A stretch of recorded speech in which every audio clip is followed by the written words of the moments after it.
un programa de Radiotelevisión Española con guión, dirección y presentación de Félix Rodríguez de la Fuente.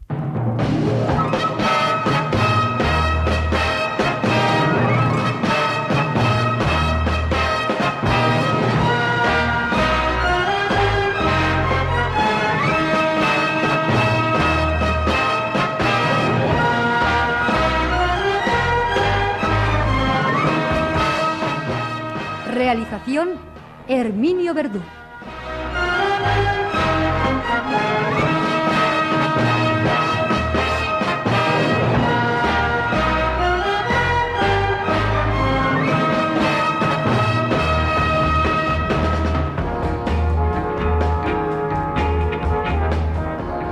Queridos amigos de la aventura de la vida, buenas tardes. Les prometía yo la semana pasada que a caballo de una serie de relatos africanos, motivados por el miedo que este cronista pasó una interminable noche en una tienda de campaña de Mara Masai, les iba a explicar algo tan insólito como la enorme inventiva de la vida, de la evolución de la vida, como para aprovechar circunstancias determinadas por el puro terror en defensa del individuo, del espécimen y a la larga del grupo zoológico que está padeciendo ese terror.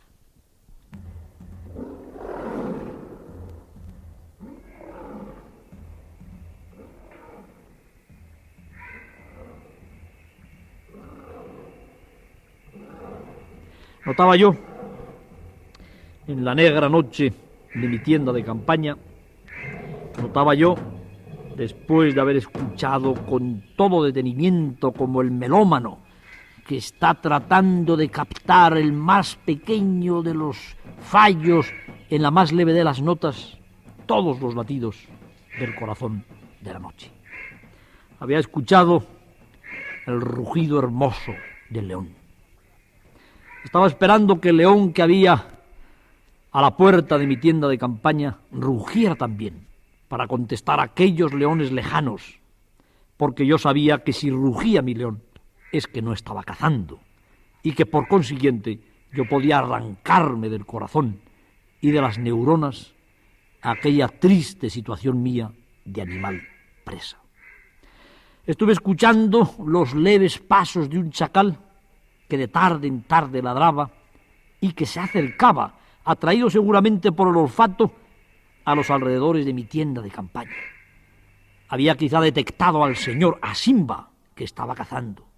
Esperaba y me agarraba a ello como a una tabla de salvación que el chacal ladrara también cerca de mi tienda de campaña. Entonces el señor Simba no estaba cazando y no ladró el chacal. Y así vinieron a mi mente todas aquellas terribles, dramáticas imágenes de los devoradores de hombres clásicos, contados y relatados por la novelística de aventuras y por ese famoso libro del coronel Patterson, Los devoradores de hombres del Savo. Mis seguidores han podido vivir la peripecia tremenda de Rial, Webner y Parenti, que pretendieron matar a un león en la noche y uno de ellos fue devorado y los otros derrotados por ese mismo león. Y al hilo de todas estas sensaciones, tratando yo de traer, al menos a las personas más fáciles de llevar y de traer, que son los niños y los jóvenes, al puro ambiente del miedo en la noche ancestral, en una tienda desvencijada de campaña, con los faldones movidos por el viento, les prometía que les iba a contar algo que tenían mucho que ver con aquella situación de este servidor de ustedes que estaba sintiendo ya el sudor frío, la horripilación y la relajación de los esfínteres. Tengo que remontarme también para esta historia, pues a 10 años concretamente de tiempo, al año 1968. Es una historia bonita, conocida por muchas personas que han tenido la inmensa gentileza de seguir mis experiencias y desconocida por otras que seguramente van a encontrar en sus matices una de las más asombrosas aplicaciones de las ciencias naturales a la más depurada tecnología. Sabe todo el mundo que cerca de Madrid se encuentra una base militar conjunta aérea, que es la base de Torrejón. Sabe todo el mundo que hace 10 años, cuando evidentemente ya las líneas aéreas internacionales habían hecho llegar hasta nuestros aeropuertos los más sofisticados ingenios de la aviación a reacción, ya por aquel entonces los más veloces de los aparatos de caza, los más pesados de los aviones de transporte, como el Galaxia, etcétera, etcétera, despegaban y se posaban constantemente en la base de Torrejón. Para un observador fácil a dejarse deslumbrar por la inventiva tecnológica del hombre, aquellos monstruos bajando del cielo, envueltos en una nube de fuego, como dice la Biblia, que se iban y que venían los profetas del más allá, le hubiera dejado atónito y hubiera pensado que no había criatura viviente alguna, no siendo otro sofisticado invento del hombre, capaz de hacer temblar aquella técnica de los veloces Phantoms, de los velocísimos F-1, de los pesados Galaxia, que están posándose y despegando del firme cemento de las pistas de Torrejón. ¿Y qué dirían mis seguidores si yo les contara que una buena mañana fui citado, y esto evidentemente no es ningún secreto militar, porque si no yo no lo podría contar en esta antena de Radio Nacional de España? Fui citado a una amplia y larga sala de la base militar conjunta del aeropuerto de Torrejón. Había allí más de una docena de jefes y oficiales de las fuerzas aéreas de los Estados Unidos. Había también un intérprete. Todos aquellos hombres que tienen ese aspecto que hemos conocido tanto y con el que nos hemos familiarizado tanto a través de las películas de guerra, esos jefes y oficiales de las fuerzas aéreas de los Estados Unidos, con el pelo corto, con el aire deportivo, hacen footing todas las mañanas, con los uniformes bien cortados y con una carpeta cada uno sobre su mesa de trabajo. En aquella larga y rectangular mesa, que me recordaba las mesas de tantas películas en las que se pusieron en marcha operaciones audaces contra el enemigo común, me tenía que sentar yo. Yo, amigos míos, acababa de llegar precisamente de Kenia.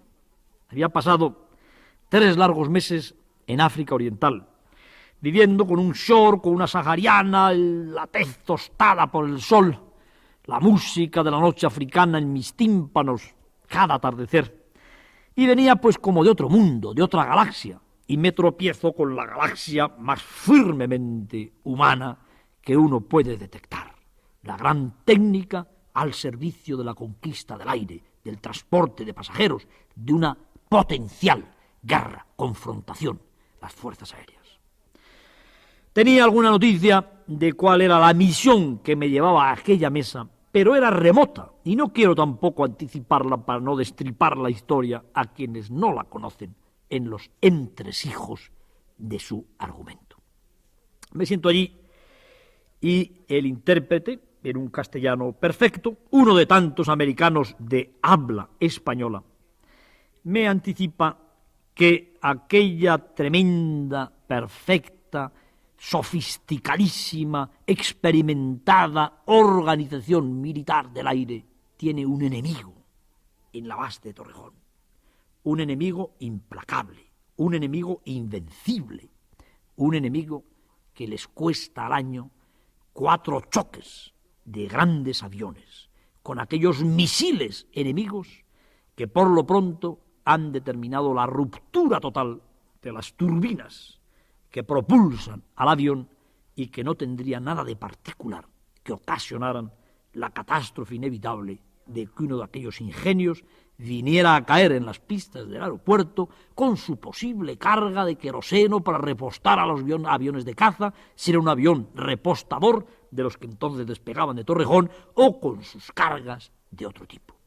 un enemigo capaz de poner el miedo en el corazón de toda una organización aérea con la máxima experiencia y la más madura tecnología del mundo. ¿Quién puede ser este enemigo? Amigos míos, los pájaros, simples y sencillos pájaros. Los pájaros, hace decenas de millones de años, conquistaron el aire.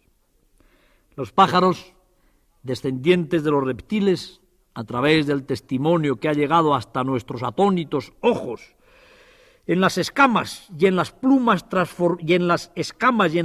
recién transformadas de aquellas escamas del Archaeopteris lapidarius, el ave lagarto de Baviera, los pájaros, que son, según ha dicho en frase lapidaria el gran biólogo inglés Sir Julian Huxley, que son los pájaros, reptiles glorificados, habían conquistado el aire mucho antes que los ingenios producidos por el hombre. El autor de un guión para una película de ciencia ficción, quién sabe si algún día me meta yo en esos tremedales, hubiera montado un magnífico artilugio diciendo que los pájaros, animados por una potencia extraterrestre, estaban tratando de no dejarse arrebatar el dominio del aire. Lo cierto es que viene en contra de las intenciones de los propios pájaros y al margen de la fantasía. Lo cierto es que por una pura circunstancia fortuita de la evolución de los pájaros por un lado y del hombre por otro, los reactores succionan por las toberas de admisión de las turbinas de sus motores a las aves. Las aves, que entran dentro de la complejísima y delicada mecánica de esa turbina que sustenta e impulsa el avión, destrozan los álabes de la turbina. Y sin los álabes, la turbina no funciona. Y sin la propulsión de la turbina, el avión se cae. Los pájaros han producido ya muchas catástrofes de aviación, una de ellas con 160 muertos, ocasionada por una bandada de estorninos en los Estados Unidos, en un avión comercial. Se puso sobre el tapete de aquella mesa a la que a mí me habían citado los mandos de la base militar conjunta. Se habló también que acababa de ocurrir de uno de los primeros astronautas que había muerto porque su aparato de caza chocó con un ganso salvaje que se empotró en plena cabina arrancando la cabeza del héroe de los Estados Unidos. Y amigos míos, se me requería en aquella compleja reunión militar de alto nivel como a la hada madrina de los cuentos de niños que viene a resolver con la varita mágica el problema inevitable. Sabían los doctos oficiales de las fuerzas aéreas especializados en la seguridad de los aterrizajes y los despegues en los aeropuertos que durante la última guerra en aeropuertos ingleses se habían empleado los halcones adiestrados para expulsar del territorio de los aeropuertos a los pájaros. Sabían también que en el Canadá y concretamente en el aeropuerto Victoria habían sido utilizados halcones peregrinos y gerifaltes manejados por un halconero canadiense para expulsar o para matar a las aves que ocasionaban los accidentes. Me pedían aquellos buenos señores que resolviera su problema. Sabían, y estoy hablando de hace 10 años, menos conocido, menos popular, aún no había escrito yo la enciclopedia de la fauna, ni muchas de las cosas que luego me han acreditado un poco en el mundo de las ciencias naturales. Esperaban, pues quizá de una manera intuitiva, que por un lado por mi pasión cetrera, soy un gran amigo del arte de la cetrería, y por otro lado por mi otra pasión, de la conducta animal, de la etología, les pudiera ayudar a erradicar el problema de los pájaros. Y aquí me tenéis, amigos, a caballo de un relato africano, contándoos y contándoles a ustedes una de las situaciones más críticas de mi vida. Los aviones luchando contra los pájaros y el amigo de los animales, su seguro servidor, llamado por los aviones para ayudarles a ganar la guerra contra los pájaros.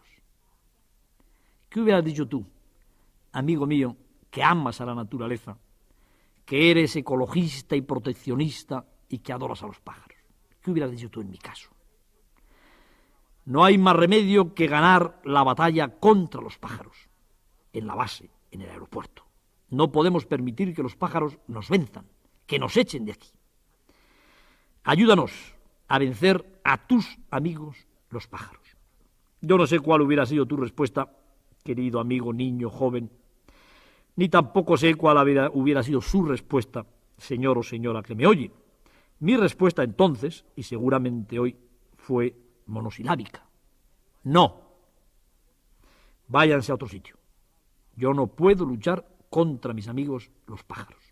Habrá alguna parte donde no haya pájaros. Y entonces se maneja el gran argumento. Tenemos la obligación, querido doctor Rodríguez de la Fuente, de erradicar a los pájaros del aeropuerto. Hay varios sistemas para luchar contra los pájaros. Hemos probado el sistema de los cazadores con armas de fuego. Los pájaros no se van. El aeropuerto es muy grande.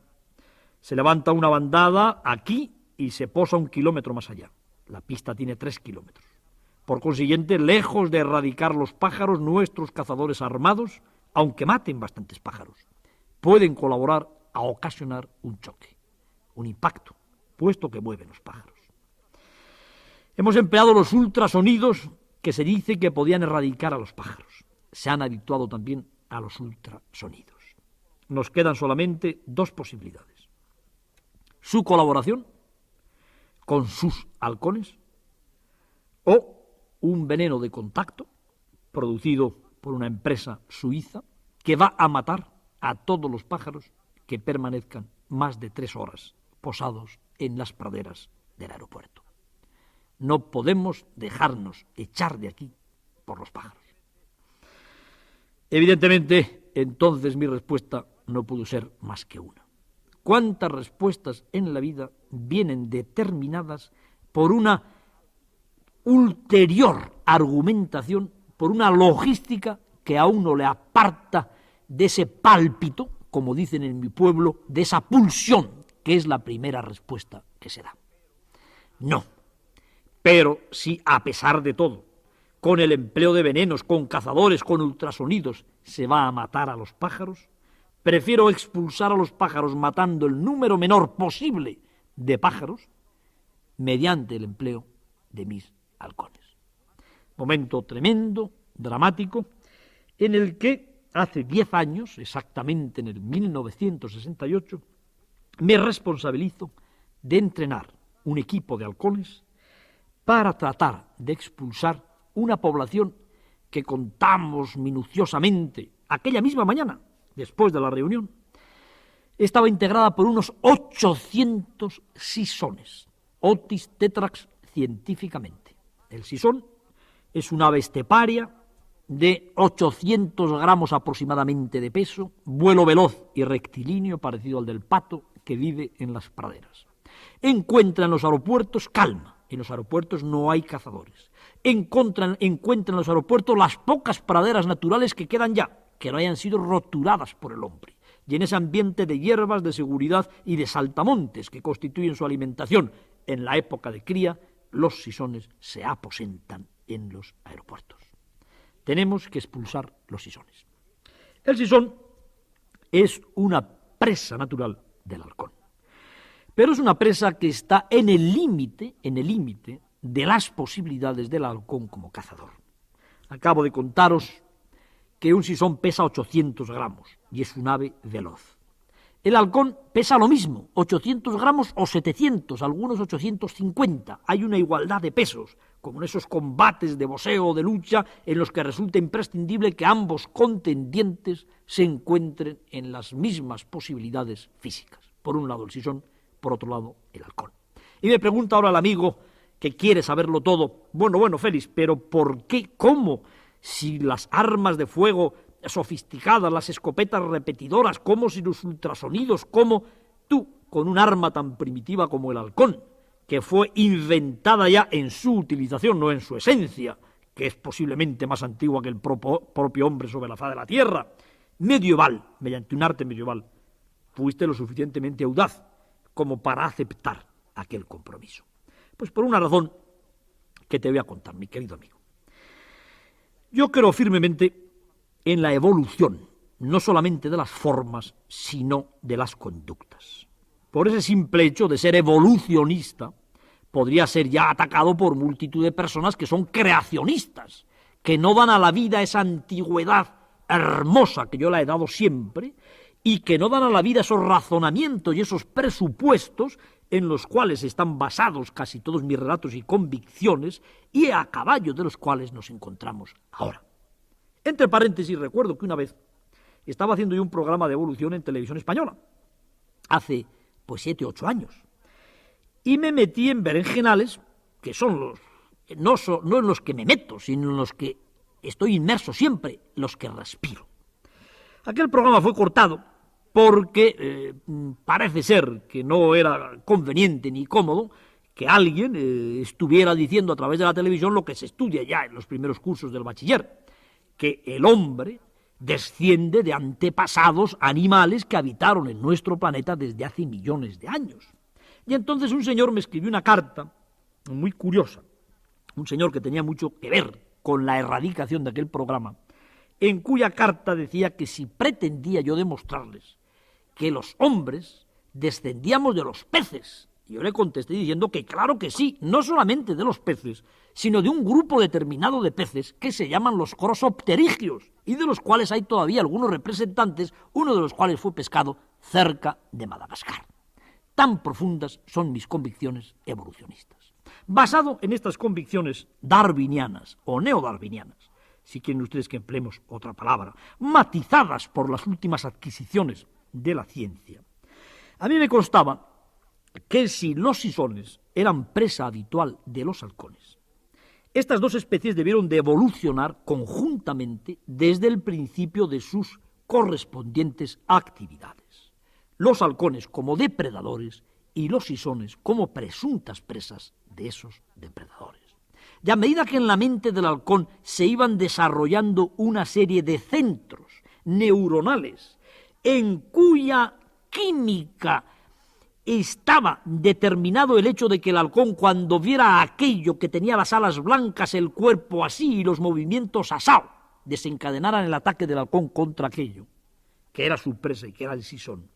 Al mismo tiempo, en el pequeño cerebro del sisón se debían de ir poniendo en circuito y madurando unos nexos mediante los cuales cada vez que aquel animalito llamado el sisón veía en el cielo a la temible silueta de su ancestral enemigo, el halcón, se fuera de allí para no volver más, porque a nadie le gusta ser devorado por un enemigo.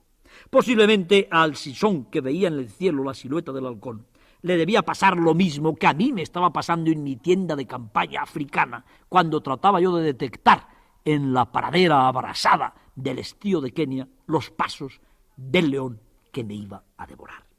Quien no haya estado en una tienda de campaña en esas circunstancias, es muy difícil que pueda juzgar la reacción de un sisón cuando ve en el cielo la silueta de un halcón.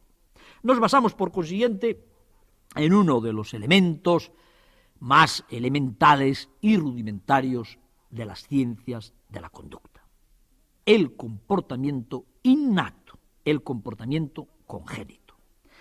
Todo sisón que viene a este mundo, que sale de la cáscara verdosa de ese precioso huevo que deposita su madre en un hoyo de la tierra y que después incuba minuciosamente durante más de 20 días, todo pajarito que sale de ese huevo, sin que nadie se lo enseñe, cuando ve en el cielo una silueta de alas puntiagudas, de cuerpo macizo y fusiforme, que avanza en la dirección a su extremo menos agudo, que es el de la cabeza, sabe, conoce perfectamente que aquel es su enemigo ancestral. Ahora bien, si ese enemigo ancestral, si esa siluetita que pasa sobre esa familia de sisones en la cual hay un individuo recién nacido o juvenil o maduro ya, que va a responder de una manera absolutamente innata ante el estímulo de su enemigo, que es aplastándose, oyéndose de allí cuando el enemigo se vaya lejos. Si esa silueta diabólica, horrorosa, temida, pasa todos los días y a todas las horas sobre ese lugar, y no desencadena ningún ataque que determine la muerte de un miembro de esa comunidad de criaturas, el estímulo innato comenzará a lavarse, a desaparecer en la mente de ese pájaro llamado el sisón, hasta que llegue un momento en el que le resulte igual ver la ancestralmente temida silueta del halcón que ver un pajarito inofensivo cantando en una rama o ver la silueta de un phantom que está tomando tierra en las abrasadas pistas del aeropuerto. Luego, mi trabajo consistía en hacer algo verdaderamente complicado. Primero, que las siluetas de los halcones peregrinos pasaran sobre las pistas del aeropuerto todos los días para poner el temor en el corazón de los sisones y obligarles a marcharse. Segundo, que cada vez que uno de aquellos sisones levantara el vuelo, la silueta del halcón peregrino, que ancestralmente era considerada como peligrosa, desencadenara un tremendo ataque, a ser posible capturara al pájaro que se había atrevido a volar sobre él, subrayando, remachando y madurando por consiguiente un comportamiento innato que entraba ya dentro de la categoría de los comportamientos aprendidos por aprendizaje asociativo. La silueta me consta que es peligrosa, pero de pronto cuando la silueta ha aparecido y un hermano mío ha levantado el vuelo, la silueta peligrosa lo ha matado. Este pájaro que contempla una cosa así seguramente no volverá a aposentarse en este lugar. Pero había un tercer y un cuarto punto que eran también horrorosos. Tenía que ser lo suficientemente experimentado como halconero como para conseguir que aquellos halcones peregrinos que iban a volar sobre el área del aeropuerto, primero, no fueran ellos mismos impactos que pudieran ser absorbidos por las toberas de los reactores y se viniera abajo el ingenio con sus pilotos dentro. Imaginaros, amigos míos, las noches de insomnio que yo me pude pasar en la teoría de toda esta operación, mientras me imaginaba si mis técnicas me iban a permitir controlar a pájaros salvajes domados y adestrados para esta operación con tanta sutileza como para que en una décima de segundo, cuando a mí me pedían pista desde la torre de control, pudiera yo recuperar a mis halcones y traerles nuevamente bajo el mando del hombre. Yo, amigos, he sido siempre un hombre muy audaz y he tenido quizá una confianza desmedida en mí mismo. Esta es seguramente la razón que me ha llevado a venir a una mesa de Radio Nacional para contarles a ustedes cosas y distraerles en un momento en el que quizá lo menos que tienen ustedes son ganas de distraerse con estas historietas. Pero permítanme que siga y desde luego no tengo que pedir permiso a mis jóvenes y a mis niños porque sé que a ellos les entusiasma. Después de aquellas noches de insomnio, con la cabeza llena de imágenes de halcones peregrinos empenachados sobre el puño de los emires del petróleo o de los infanzones castellanos de la Edad Media, después de noches de insomnio en los que veía el tremendo choque de un avión reactor contra uno de mis halcones saltando en 1000 pedazos el avión por los aires y yo pues en todos los medios de comunicación como el causante de una catástrofe aérea, después de noches de insomnio en los que me veía también otra vez en aquella sala llena de jefes y oficiales donde se me agradecía públicamente, estas cosas nunca se hacen ni se han hecho, el que hubiera librado aquel aeropuerto del asedio de los enemigos ancestrales, los pájaros, a los aviones. Una buena mañana vuelvo yo al lugar, ya había perdido en gran parte la tez matizada por el sol africano, ya no me encontraba tan optimista como cuando uno viene de Kenia después de haber pasado allí 3 meses, pero a pesar de todo, como quien toma en las manos una serpiente de cascabel sacada de la cesta de uno de esos faquires que las hacen bailar al son de una flauta, tomé yo los 15 folios de un complejísimo contrato por el que me obligaba a luchar contra los enemigos irracionales de las fuerzas aéreas de los Estados Unidos. ¿Qué pasó? A punto estuve de ser vencido por aquellos enemigos irracionales. Y tuvo mucho que ver en esta posible derrota que me hubiera llevado al descrédito y quién sabe a dónde más, un mecanismo defecador, originalísimo y sofisticadísimo de los citados Otis tetrax, sisones en nombre común. Pero como el tema tiene mucha salsa, lo vamos a dejar para la semana que viene.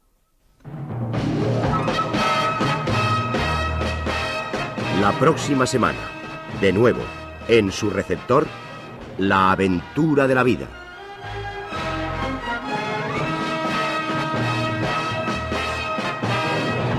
Un programa de Radiotelevisión Española con guión, dirección y presentación de Félix Rodríguez de la Fuente.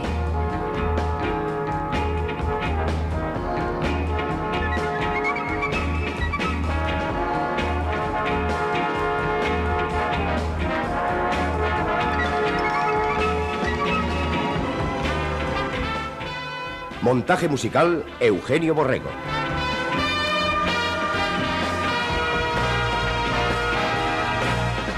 Realización, Herminio Verdú.